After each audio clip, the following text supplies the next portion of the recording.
पवित्र परमेश्वर पिता, हम धन्यवाद देते हैं और एक शुभ अवसर आप हमें दिए। दयालु और कृपालु परमेश्वर, इस क्लास के लिए तेरी अनुग्रह की वजह से हम लोग आज यहाँ पर है पिता, और हमें और ज़्यादा अनुग्रह चाहिए ताकि हम अनुग्रह के अनुसार जीवन व्यतीत कर सके, अनुग्रह में चल सके, अनुग्रह में रह सके, अनुग्रह में बल सके। प्रभु आप सहायता करिए। धन्यवाद देते तो परिपूर्णता से परिपूर्ण हमें बनाया है, क्योंकि तू स्वयं परिपूर्ण है। इसलिए प्रभु तेरी महिमा करते, इस क्लास को तेरे चरणों पर रखते हैं। तेरी दया और तेरी कृपा के अनुसार उपाय करो, यीशु मसीह के नाम से मांगते हैं, आमीन। ओके, तो अभी आप क्लास आपके हिसाब से डालिए, ठीक है। 30 क्लास तक हम लोग करें, 31 तक। तो अभी एक दोबारा आप डाल सकते हैं, ओके। रोमियो की किताब में अपना अपनी तरीके से, पर वो कंटिन्यू रहेगा क्योंकि हम लोग कम समय में कर रहे हैं, इसी वजह से, और कम समय ले रहे हैं।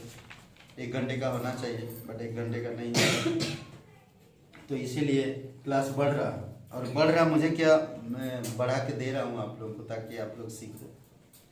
ओके, हम लोग रोमियो की किताब में है, और रोमियो का दूसरी भाग में हम लोग थे ना।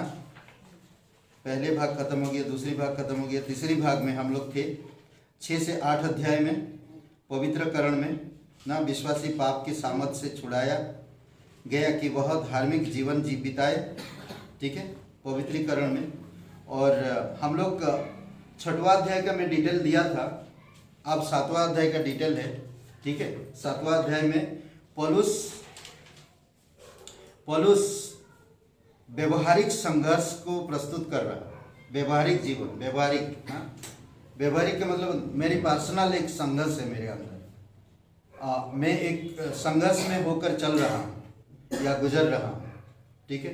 हो सकता है ये शरीर का, या हो सकता पाप मेरे खुद की, हो सकता कि मेरे पर्सनल में, व्यक्तिगत में कुछ ऐसे संघर्ष में चल रहा हूँ जो व्यवहार में आ नहीं पा रहा हूँ ना।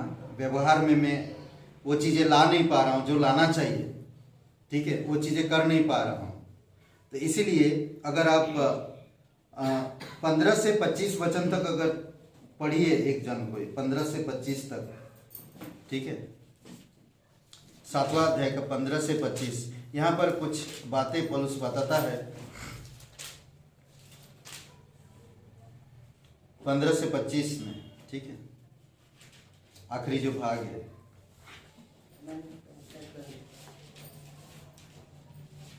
व्यक्तिगत प्रकृति और वर्तमान जो क्या बोलते कि काल में लिखा गया, ठीक है, जो वो बोलते ना कि व्यक्तिगत में वो किस तरह से उसका संघर्ष था, इसी में बात कर रहा। ओके, तो जो मैं कहता हूँ उसको नहीं जानता, क्योंकि जो मैं करता हूँ उसको मैं नहीं जानता, क्योंकि जो मैं चाहता हूँ वह नहीं किया करता, परंतु जिसे मुझे घृणा आती है वही मैं करता हूँ। और यदि जो मैं नहीं चाहता वही करता हूँ तो मैं मान लेता हूँ कि व्यवस्था भली है। तो ऐसी दशा में उसका करने वाला मैं नहीं वरन पाप है जो मुझ में बसा हुआ है। क्योंकि मैं जानता हूँ कि तुम में अर्थात मेरे शरीर में कोई अच्छी वस्तु वास नहीं करती। इच्छा तो मुझ में है, परंतु भले काम मुझसे बन नहीं पड़ते। क्योंकि जिस अच्छे काम की मैं इच्छा करता हूँ वह तो नहीं करता, परंतु जिस बुराई की इच्छा नहीं करता वही क्या करता हूँ। यदि मैं वही करता हूँ जिसकी इच्छा नहीं करता, तो इसका करने वाला मैं ना रहा, परंतु पाप जो मुझ में बसा हुआ है। मैं यह व्यवस्था पाता हूँ कि जब भलाई करने की इच्छा करता हूँ तो बुराई मेरे पास आती है, क्योंकि मैं भीतरी मनुष्य तत्व से जो परमेश्वर की व्यवस्था से बहुत प्रसन्न रहता हूँ, परंतु मुझ में अपने अंगों में दूसरी प्रकार की व्यवस्था दिखाई पड़ती है, जो मेरी बुद्धि की व्यवस्था में लड़ती है और मुझे पाप की व्यवस्था की बंधन में डालती है, जो मेरे अंगों में बसी है। ठीक है, मैं कैसा अभागा मनुष्य हूँ, मुझे इस मृत्यु की देह से कौन छुड़ाएगा। मैं अपनी प्रभु यीशु मसीह के द्वारा परमेश्वर का धन्यवाद करता हूँ। निदान मैं आप बुद्धि से तो परमेश्वर की व्यवस्था का, परंतु शरीर से पाप की व्यवस्था का सेवा करता हूँ ना। यहाँ पर देख रहे हैं संघर्ष किस प्रकार से। ठीक है, इस प्रकार कहता है एक संघर्ष। ठीक है, यहाँ पर, और आप इसको कह सकते हैं व्यक्तिगत ना, व्यक्तिगत संघर्ष ना। मैं जो अच्छा करना चाहता पर वो तो मुझ में नहीं हो पा रहा, पर जो मैं बुरा करना नहीं चाहता वही मुझसे हो रहा है ना। इसीलिए 25 वचन में कहता, 24 वचन में कहता, मैं कैसा अभागा मनुष्य हूँ, इस देह की, मृत्यु की देह से मुझे कौन छुड़ाएगा। छुड़ाएगा कौन? केवल यीशु मसीह ही छुड़ा सकता है, दूसरा और कोई नहीं ना। यीशु मसीह छुड़ा सकता है। ओके, तो ये आप पढ़िएगा, आप खुद जाकर घर में। ठीक है, इस वचन को व्यवहारिक संघर्ष को प्रस्तुत करता है, जो सब विश्वासियों को पाप के बने रहने के कारण करना पड़ता है। पाप में बने रहने के कारण ये संघर्ष आती है। ठीक है, हर एक विश्वासियों को पाप के बने रहने के कारण करना पड़ता है। ये हमें समझना होगा। समझ रहे? तो इसलिए बहुत जरूरी कि आपको मुझे समझना।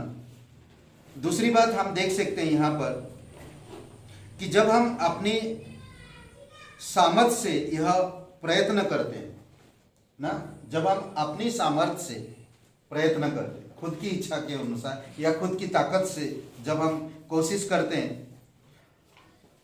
हैं कि पाप ना करें, तो हम असफल हो जाते हैं। कई बार बोलते नहीं, मुझे ये पाप नहीं करना, मुझे ऐसा नहीं करना, मुझे ऐसा नहीं रहना। अपनी ताकत से हम कोशिश कर रहे हैं।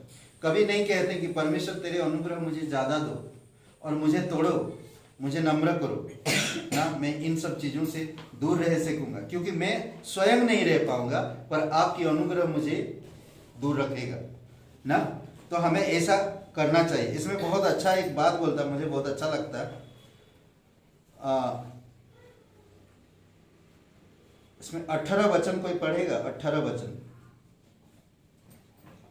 2 बातें 3 बातें मैं यहां पर देता हूं। 18 वचन मिला? पढ़िए राख करके कोई जरूर। क्योंकि मैं जानता हूँ कि मुझमें अर्थात मेरे शरीर में कोई अच्छी वस्तु वास नहीं करती। इच्छा तो मुझमें है, परंतु भले काम मुझसे बन नहीं पड़ते। ओके, शरीर शब्द का प्रयोग पौलुस कई बार करता है।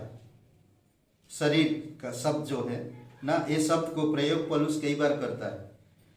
पहला, यह पाप के द्वारा नियंत्रित और परमेश्वर की इच्छा के बदले में अपने स्वार्थी लक्ष्य की ओर,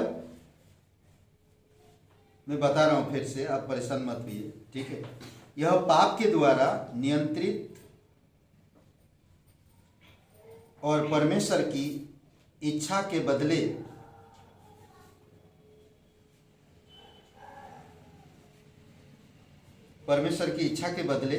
अपनी स्वार्थी लक्ष्य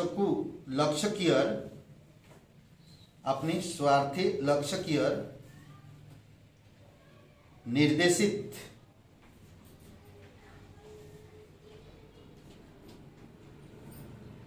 निर्देशित मनुष्य के व्यक्तित्व को दर्शाता है।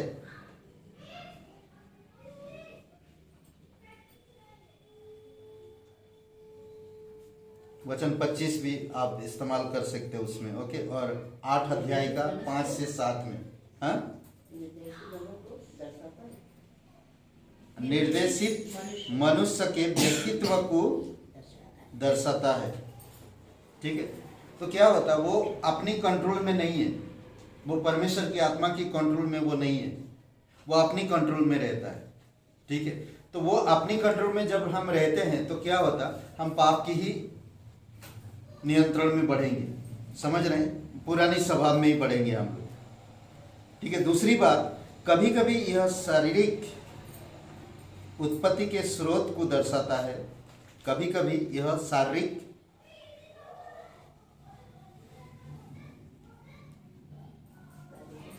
उत्पत्ति के स्रोत को दर्शाता है। शारीरिक उत्पत्ति के स्रोत को दर्शाता है। शरीर जो प्रोड्यूस करता ना, शरीर ना में भावनाएं कई सारे ना, शरीर प्रोड्यूस करता, जो परमेश्वर प्रोड्यूस नहीं करता वो चीजें। ठीक है, और ये आप वचन देख सकते हैं, पहला अध्याय का वचन 3:9-3। ठीक है, पहला अध्याय का वचन 3 और 9-3 रमियों का किताब। ठीक है, और तीसरी बात, यह एक व्यक्ति के शारीरिक अस्तित्व के लिए भी प्रयुक्त होता है। यह एक व्यक्ति के शारीरिक अस्तित्व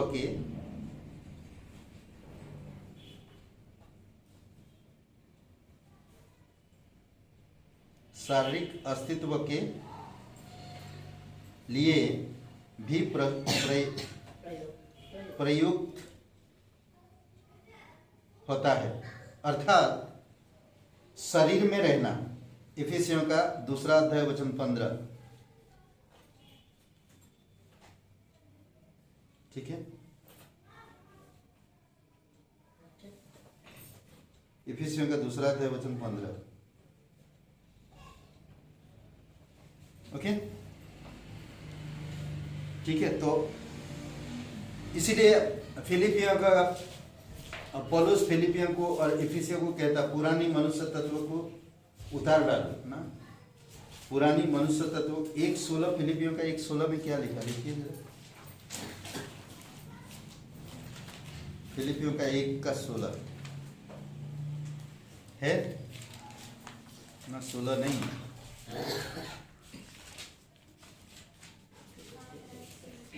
क्या लिखा? कोई एक तो यह जानकर कि मैं सुसमाचार के लिए उत्तर देने को ठहराया गया हूँ, प्रेम से प्रचार करते हैं।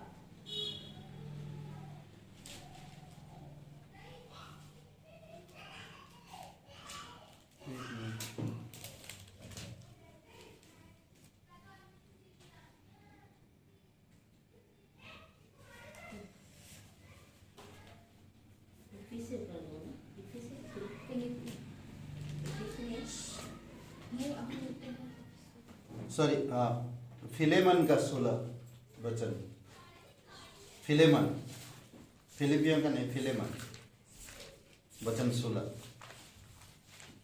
इफिसियों का 2:15 और फिलेमन का 16 वचन, एक ही अध्याय है फिलेमन में। ठीक है, शरीर के इन अंतिम 2 अर्थों में कोई दोष नहीं जुड़ा है, कोई दोष नहीं जुड़ा है। ओके,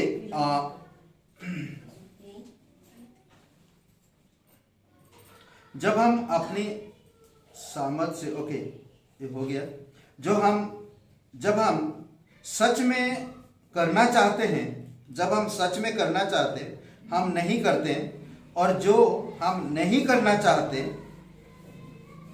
वह करते हैं।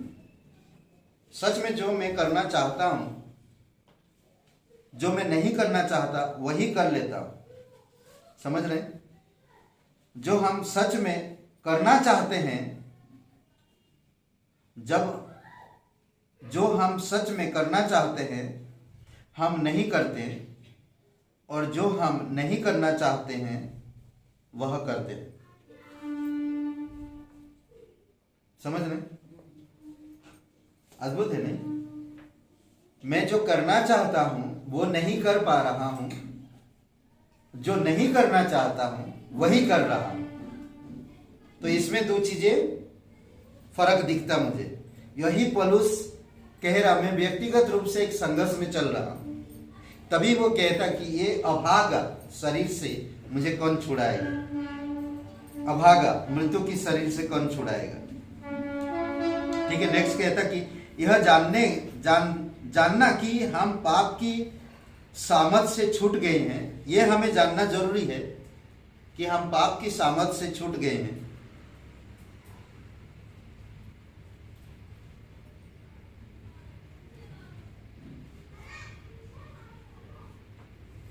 हमें व्यवहारिक रीति से स्वतंत्रता नहीं करेगा जब तक हम पाप से लड़ने के लिए अपनी ही सामर्थ पर भरोसा करेंगे।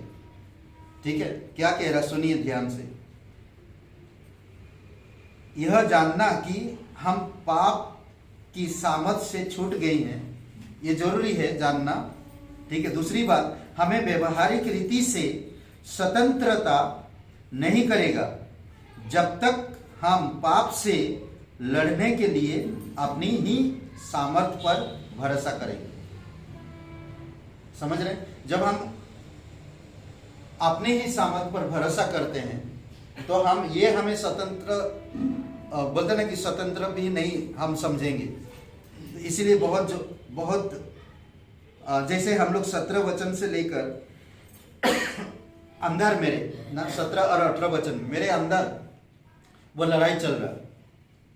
17 और 18 वचन में ना शरीर के अंदर ना पुरानी सामर्थ, पुरानी पापी स्वभाव वह हमेशा काम कर रहा और वो सामर्थ में करना चाहता है, पर आत्मिक चीज में हम नहीं कर रहे हैं।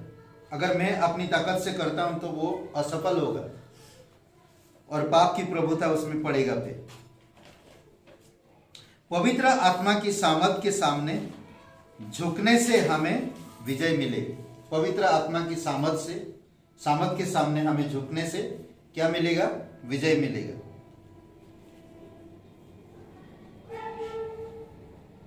ठीक है, 6वां अध्याय में हम लोग देखें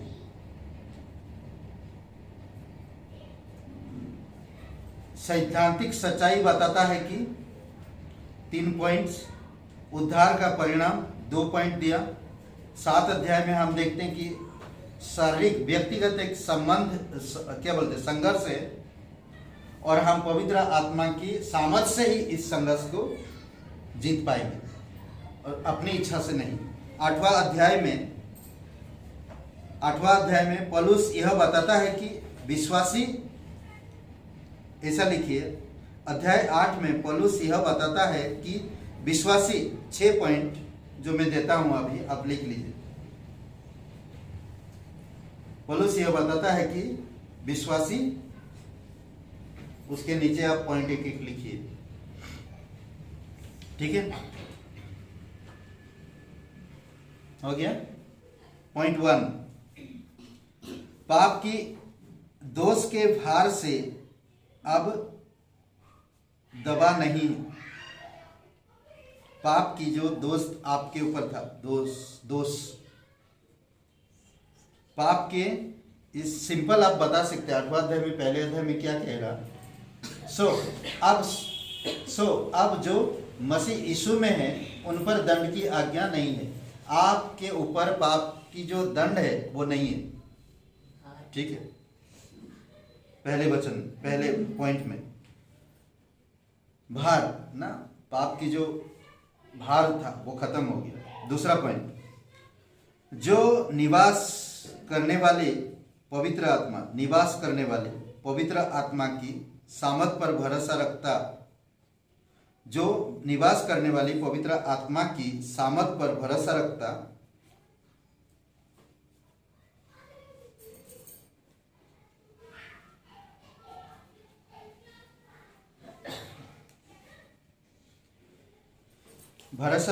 और जीवन बिताता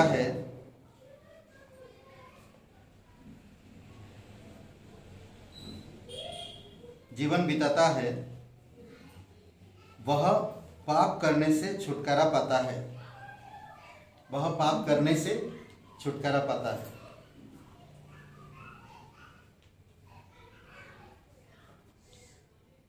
ओके, तीसरा पॉइंट,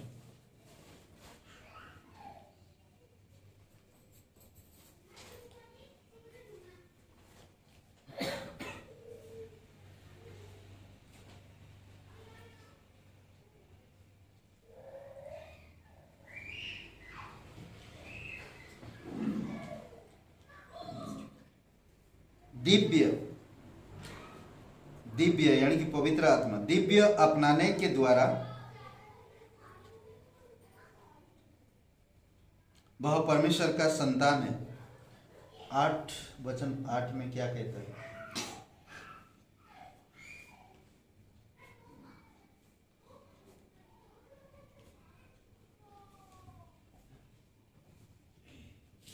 सात वचन, 7 पढ़िए, 8 का 7 या 6 7 पढ़िए। शरीर पर मन लगाना तो मृत्यु है, परंतु आत्मा पर मन लगाना जीवन और शांति है।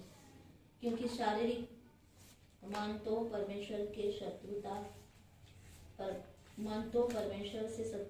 करता है, वह न तो परमेश्वर की व्यवस्था के अधीन है और न ही हो सकता। ओके, 5 वचन में शारीरिक व्यक्ति शरीर की बातों पर मन लगाते हैं, परंतु आत्मा की बातों पर मन लगाते हैं। यहाँ पर दिव्य अपनाने के द्वारा वह परमेश्वर की संतान है। नेक्स्ट पॉइंट, पवित्र आत्मा के द्वारा उसकी सहायता प्रार्थना में होती है।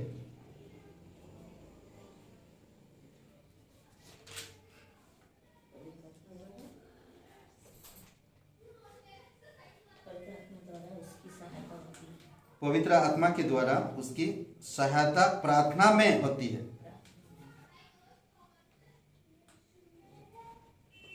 ठीक है, नेक्स्ट पॉइंट,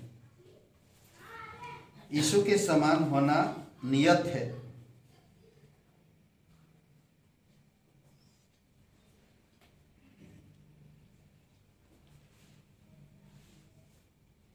ओके, नेक्स्ट, मसीह के प्रेम में सुरक्षित हैं और उद्धार नहीं खो सकता। मसीह के प्रेम में सुरक्षित है और उद्धार नहीं खो सकता। ठीक है, यहां पर उद्धार कभी नहीं खोएगा वो इंसान जब एक बार यीशु मसीह पर विश्वास किया, और उसके प्रेम से कोई अलग नहीं कर सकता। ठीक है, ओके, अब आप बोर्ड पे ध्यान दीजिए ये। ठीक है, नेक्स्ट थर्ड पॉइंट जो है अध्याय 9 से 11, परमेश्वर की धार्मिकता उसके इजराइल के उद्धार योजना किधर गया? योजना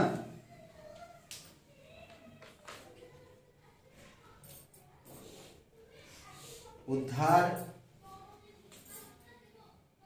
की योजना, उद्धार की एक की लिखिए गए। ठीक है, उद्धार की योजना में दर्शाई गई। ठीक है, दर्शाई गई। ओके, और ये है प्रभु सत्ता। हम लोग क्या पढ़े थे वहां पर? कृपा, आई थिंक कृपा पढ़े थे ना वहां पर। कृपा शुरू में जो लिखे थे प्रभु सत्ता और कृपा। ठीक है, हम लोग अभी सिद्धांतिक में ही चल रहे हैं, प्रयोग में अभी 12 से लेकर आगे आएंगे।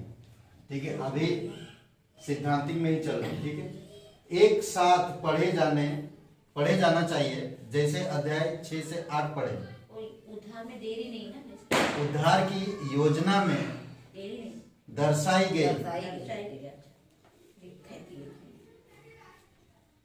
गई। ओके, ठीक है, यहाँ पर नहीं, ये मैं समझाने के लिए रखूं। ये भी लिखना, अध्याय 9 से 11 एक साथ पढ़े जाना चाहिए, जैसे अध्याय 6, 8 पढ़े। ठीक है, मैं बता दे रहा हूं ताकि पढ़ें आप लोग ना। ओके, 9 से 11 3 अध्याय ही है। ठीक है, ऐसा ही आका दानियल का 12 और वचन 1 कोई पढ़िए, और ऐसा है 59 वचन 20 कोई पढ़िए।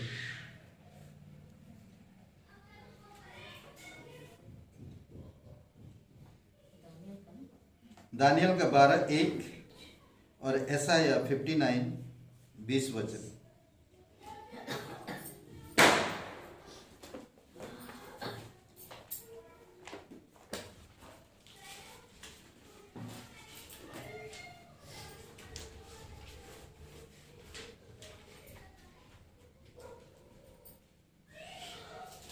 उस समय मिकाएल नाम बड़ा प्रधान जो तेरे लोगों का संरक्षण है उठेगा, और वह ऐसी विपत्ति का समय होगा जैसे कि जाति के उत्पन्न होने के समय से अब तक कभी न हुआ होगा।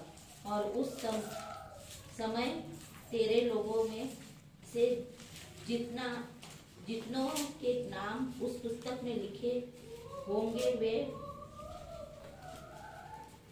बचा लिए जाएंगे। ओके, 12 1 में और 59 का 20 पढ़िए, वो भी। यहोवा की यह वाणी है, सिय्योन में अर्थात याकूब में उनके पास जो अपने अपराध से मन फिराते हैं, एक छुड़ाने वाला आएगा। ओके, यहाँ पर जो हम देख रहे हैं, ये जो दोनों वचन से हमें बता रहा, और इस 9 अध्याय से लेकर 11 अध्याय में रोमियो के दूसरी आगमन के बारे में बात कर रहा। ओके, और दूसरा यीशु मसीह के दूसरे आगमन के बारे में दानियल की किताब पहला अध्याय 12 अध्याय के 1 वचन में। और ये लोगों को क्या हुआ कि जब तकलीफ में थे ये लोग और पूरी तरह से नष्ट हो चुके थे, यहाँ पर एक चीज हम देख सकते हैं, पौलुस एक महत्वपूर्ण विषय पर विचार करने के लिए मुड़ता है, जबकि उद्धार केवल विश्वास करने से मिलता है। ठीक है, उद्धार केवल विश्वास करने से मिलता है। तो जन्म से यहूदी होने से या व्यवस्था पाने से नहीं, यहां पर हम क्लियर करना। ठीक है, तो विश्वास से उद्धार मिलता है, जन्म से यहूदी होने से या व्यवस्था पालन करने से नहीं होता, पालन करने से नहीं। तो परमेश्वर का उद्धार की योजना में इजराइल का स्थान कहां है, ये देखना होगा। ठीक है, अगर सोचिए, समझ लीजिए, शुरू से जैसे कि अभी यहां पर है, आदम से अन्य जाति थे। ठीक है, यहां पर आदम से लेकर अब्राहिम तक अन्य जाति, अब्राहिम से यहां तक यहूदी लोग हो गए। ओके, परमेश्वर दोनों में बातें कर रहा, यहूदी लोगों को चुना, अब्राहिम को चुना ना। ठीक है, अब कलीसिया में जो आ रहा, यीशु मसीह के मृत्यु के बाद उसने जो क्रूस पर जीवन दिया, कब्र में गया और तीसरे दिन जी उठा, पहला कुरिन्थियों का 15 अध्याय 3-4 वचन में जैसा कहता, और सुसमाचार विश्वास करने से रोमियो का 9 अध्याय का कितना वचन है, 9 अध्याय 9-10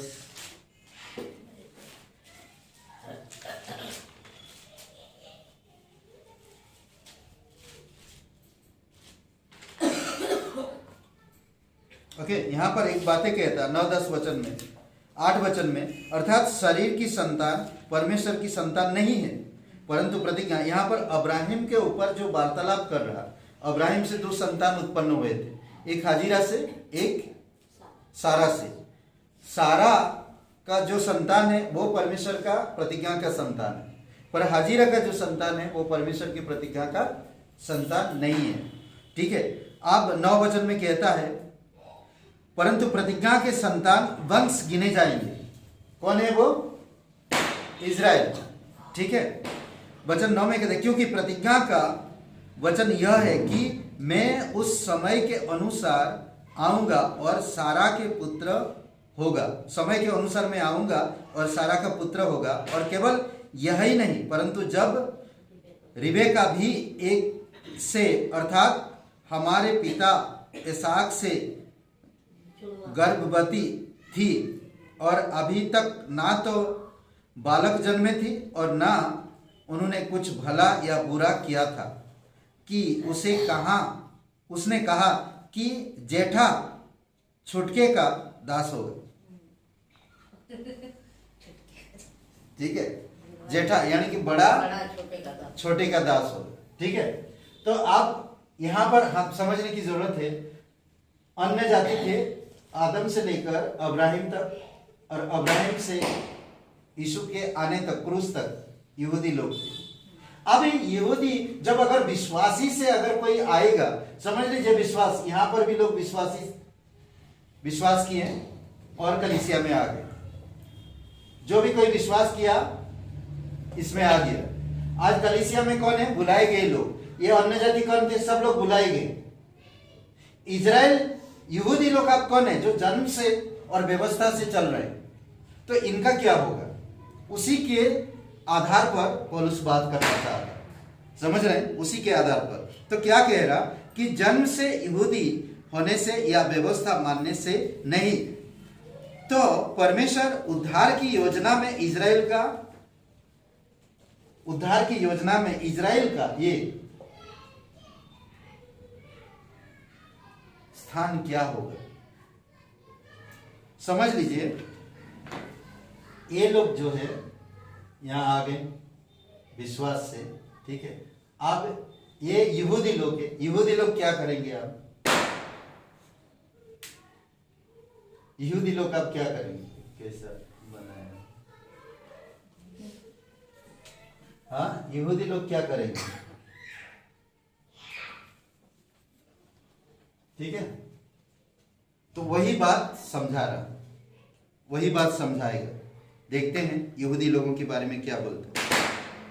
ओके, ये लोग यीशु पर मसीह आएगा, ये आएगा, क्रूस पर मरेगा, ये लोग अन्य जाति लोग विश्वास किए। ठीक है, अब कलीसिया में जो लोग हैं वो भी अन्य जाति, आप और मैं भी अन्य जाति के हैं। हम लोग भी क्रूस पर विश्वास किए तो कलीसिया में आ गए। ठीक है, उधार मिल गया। अब ये लोग क्या करेंगे? जो व्यवस्था दिया गया था, जो जन्म से यहूदी है, ये लोग आप क्या करेंगे?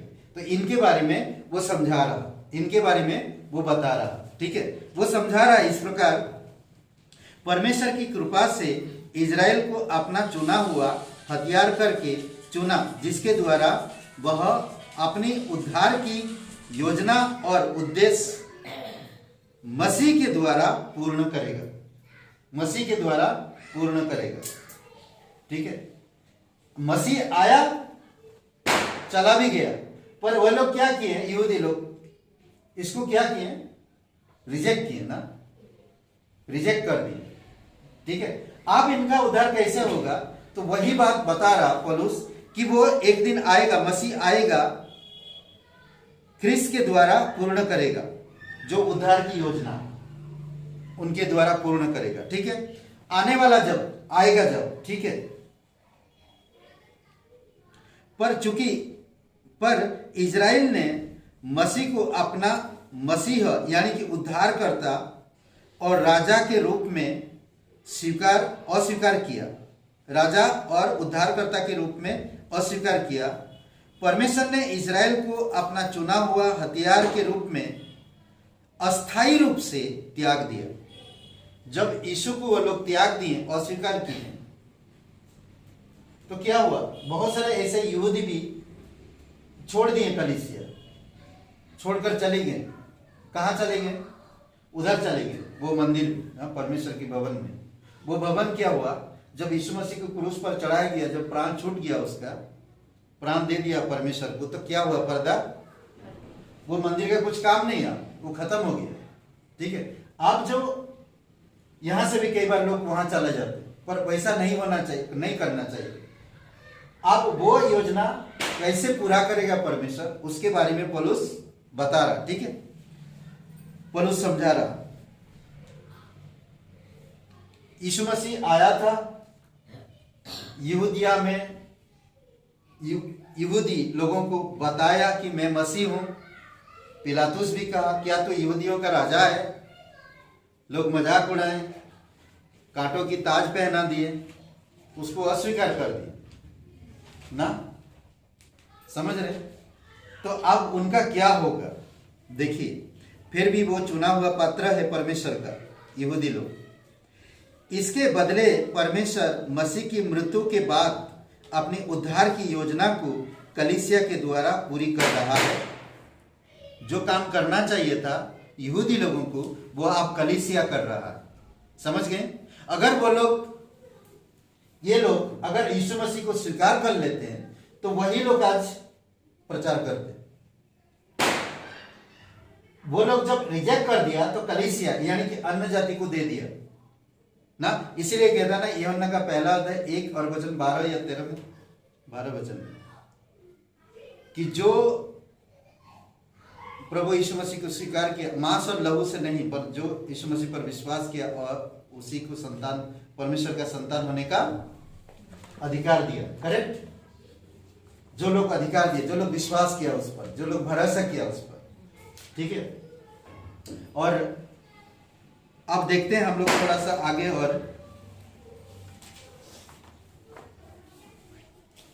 फिर भी परमेश्वर ने इजराइल को पूरी तरह से नहीं त्याग दिया है, क्योंकि जब कलीसिया के द्वारा परमेश्वर की योजना पूरी हो जाएगी और अन्य जातियों के उद्धार की गिनती पूरी हो जाएगी, तो फिर एक बार परमेश्वर अपने उद्देश्य की पूर्ति के लिए इजराइल को अपने उद्धार का हथियार करके चुन लेगा। कलीसिया जब चला जाएगा, कलीसिया का काम जब पूरा हो जाएगा, कलीसिया जब उठा लिया जाएगा, तब परमेश्वर वापस से इजराइल लोगों के साथ काम करेगा। समझ रहे? अब कहता है परमेश्वर सब इजराइल में से शेष विश्वासियों को मसीह में फिर आने पर उद्धार देगा। फिर आने पर, मसीह पर फिर आने पर ना। फिर आने का मतलब क्या? यीशु मसीह क्या कह रहा था जब प्रचार कर रहा था? अगर मत्ती का 4 अध्याय और वचन 12 में, आई थिंक, क्या पहला जब प्रचार कर रहा था तो क्या बता रहा था यीशु मसीह? मत्ती का 4 अध्याय और वचन 12,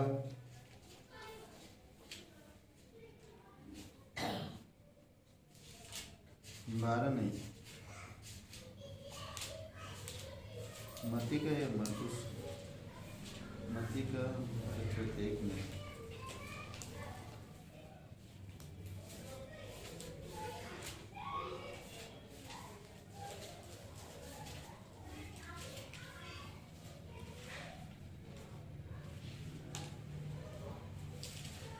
हाँ 17 वचन पढ़िए।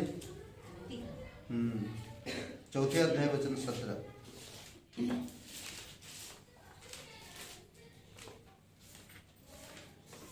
चौथे अध्याय वचन 17। उस समय से यीशु ने यहाँ प्रचार करना और कहना आरंभ किया, मन फिराओ क्योंकि स्वर्ग का राज्य निकट आ गया है। ओके, मन फिराओ। पर वो लोग मन नहीं फिराया। परमेश्वर जब हम कलीसिया उठा लिया जाएगा, परमेश्वर उनके मन फिराएगा फिर से। समझ रहे हैं? ओके। और हम लोग जो 2 वचन दिए, दानियल का पहला अध्याय, 12 अध्याय वचन 1, यशायाह 59 वचन 2, इसके आधार पर एक बातें यहाँ पर कहता कि उस समय जो घटनाएं, अर्थात कलेश काल का समय, मिकाएल 10:13 में ना, दानियल का जैसा कलेश काल के समय पर होगा। इस शब्द में एक चीज हमें दिखता है कि यीशु मसीह के शब्दों से ये बातें तुलना करता। मत्ती का 24 अध्याय में शायद उसमें मिलता है, मुझे ध्यान नहीं आ रहा।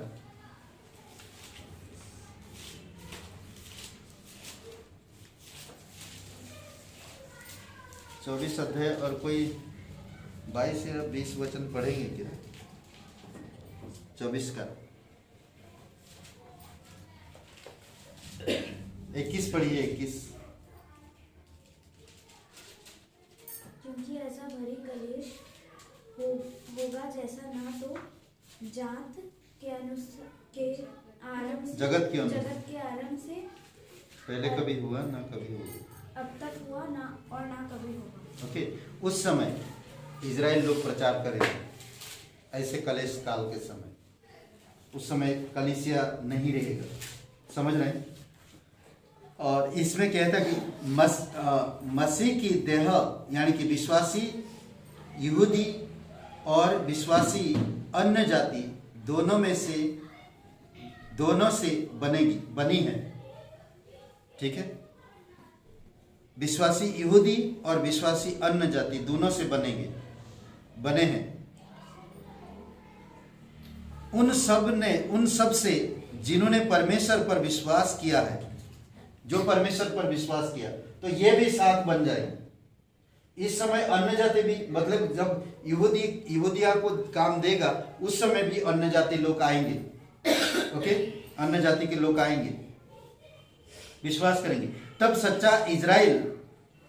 सच्चा इजराइल परमेश्वर के सब संतानों से बना है, जिन्होंने विश्वास से अब्राहिम की प्रतिज्ञा का दावा किया है। ये क्लियर बताता है। जब आप 9 अध्याय से लेकर 11 अध्याय में पढ़ेंगे तो क्लियर आपको समझ में आ जाएगा।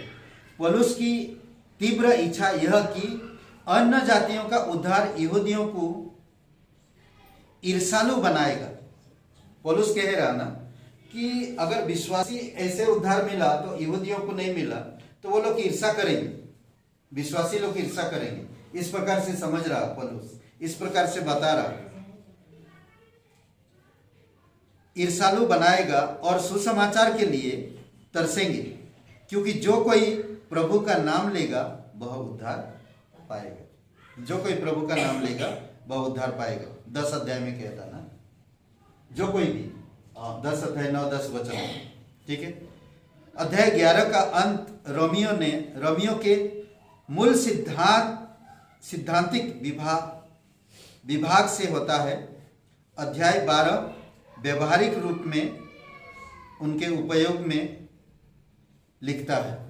ठीक है, यहीं पर 9 से लेकर 11 अध्याय तक हम लोग कंप्लीट करते हैं और 12 से लेकर 15-13 तक हम लोग नेक्स्ट पार्ट में चलते हैं। पिता परमेश्वर, धन्यवाद, आपकी स्तुति महिमा करते जीवित और पराक्रमी परमेश्वर, तेरी इच्छा अनुसार तू अगुवाई कर। धन्यवाद देते यीशु मसीह के नाम से मांगते हैं, आमीन।